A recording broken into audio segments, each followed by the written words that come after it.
Happy screen time and thank you for subscribing for daily tips and road tomfoolery about Pokemon sleep. It is finally time to talk about the Donphin in the room. Dr. Neroli recently informed us that he discovered a new area called the Old Gold Power Plant. I have been trying to conduct research ahead of moving to that area. I am doing pre-search, if you will, but I have been left unsatisfied with some of the responses that Neroli has given me. So today, we're going to address some of the questions that no one seems to be asking about the Old Gold Power Plant. We have learned that Grubbin, Shinx, and Aron and their evolutionary lines will be available in this new area. My daughter is thrilled that Grubbin will be in this game. But why is nobody talking about Vikavolt? Will Vikavolt change types when it evolves? Everyone knows that in the game, Vikavolt is a bug type and an electric type, and that Pokemon seem to collect berries of only one type. So why isn't anybody asking, will Vikavolt change from being a skill specialist to an ingredient specialist when it evolves? Next question. Which of the new Pokemon will Ditto get a sleep style for? Has he always had it? Or is he evolving as a base form into... Okay, wait, there needs to be a better word for this. Next question. Is Pokemon Sleep changing what it means to be a Pseudo Legendary? For example, will Luxray be a Pseudo Legendary? From the research I've done, it seems like the defining quality of a Pseudo Legendary that sets it apart is Majesty. And based on the Pokemon that are coming in this new area, the only one that it seems like anyone would be inclined to bow down to is Luxray. Its name even sounds like the word luxury, which is majestic as heck. Next question. What new ingredient are these new Pokemon going to be supplying to us? Of course we're going to get a new ingredient. Why would you assume that we're not? The only way that new ingredients can get added into this game responsibly is by adding more than one Pokemon that can offer that ingredient. So one of these new Pokemon is going to be an ingredient specialist for that new ingredient, for sure. My money's on Grubbin, because you know he's going to be good at rustling up some grub. Whatever the new ingredient is, it has to make sense with desserts and drinks, curries and stews, and salads. So here are the ingredients I think we might find over there. Number 1, Limantha coconut. Number 2, bloomin' onion.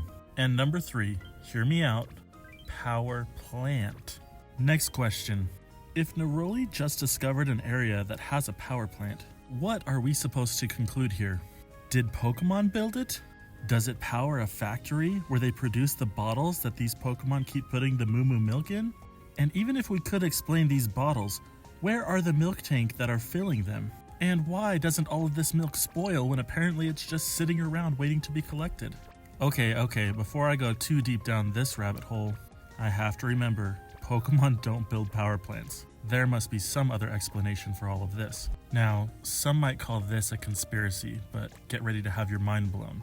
If we just discovered this new area, how do we know that the power plant is old? Couldn't it have just been built last year when overgrown was considered chic? Or chic? Is in fashion? Does that mean cheek or chic? Which one is it? Remember last year when overgrown was in? And you're telling me that there was an entire power plant built here on this remote island and no one has known about it? Was it powering things in other places? Or are there other things to discover on this island that the power plant was powering? Don't you dare tell me that there's an island out in the middle of this ocean that someone built a power plant on that is powering nothing and is made of solid gold? I'm not crazy, you're crazy. And I think this conspiracy goes even deeper. How does Neroli keep finding these undiscovered islands that we seem to be able to travel to within seconds of each other? We've just been overlooking this massive island for an entire year that's filled with millions of Snorlaxes that people can research. I don't know, something just doesn't add up. Feels very Goldini to me, if you know what I mean. But hey, I'm not the professor, just the assistant.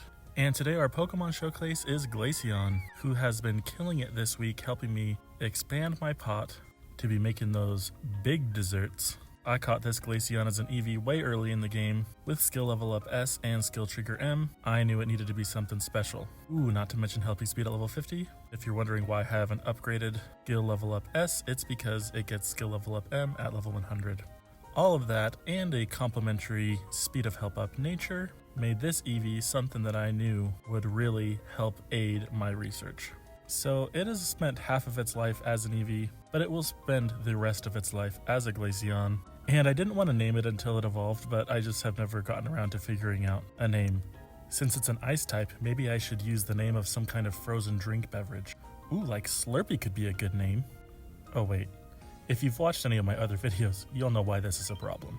Subscribe so that you don't miss out on the inside jokes. Can you believe we're at session 423 already? Man, these weeks have flown by. And hopefully these videos are getting better and better. My sleep sessions lately continue to reflect that I'm staying up, trying to think of ways to serve content better to you guys. So please let me know in the comments if you're enjoying these, or if you have any feedback about what could be improved. Now today, the question is, will we find enough new sleep styles to surpass the count of new subscribers? Or will we get a measly 1 again, or a duplicate 1 like yesterday? We'll click the camera to find out. Aw, snap! Are you ready? Here we go. 1, 2, 3, 4, 5, 6, 7.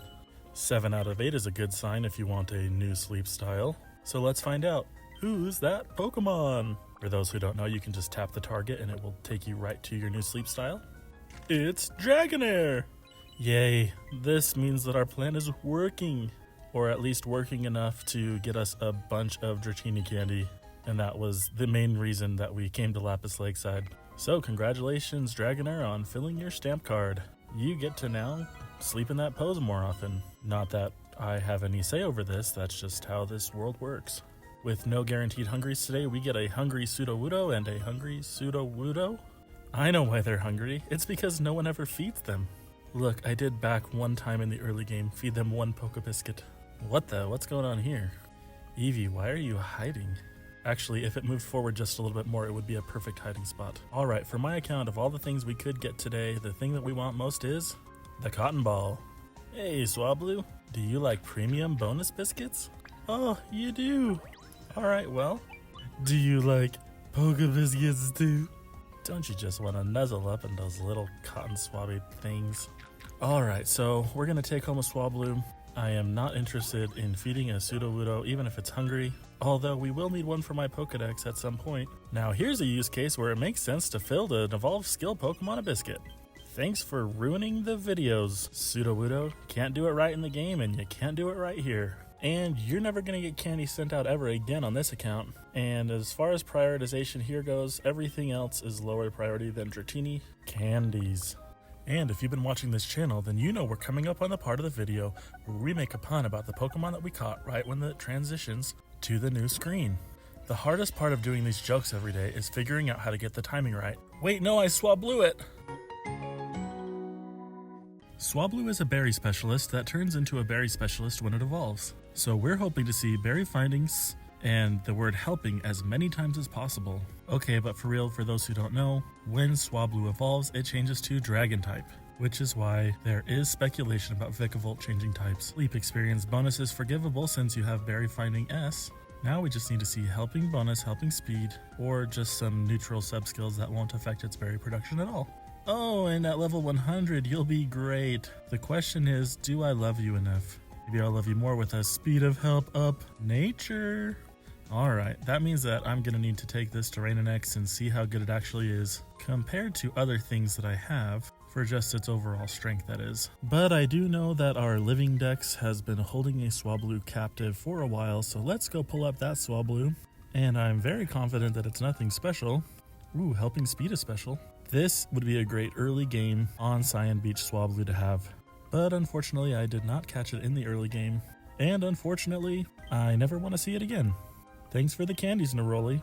Dang, so Neroli's just sitting on all these candies all the time. He must have billions and trillions of candy. Anyone want to go raid the lab later? Just kidding, of course. Let's do this again sometime. Happy researching.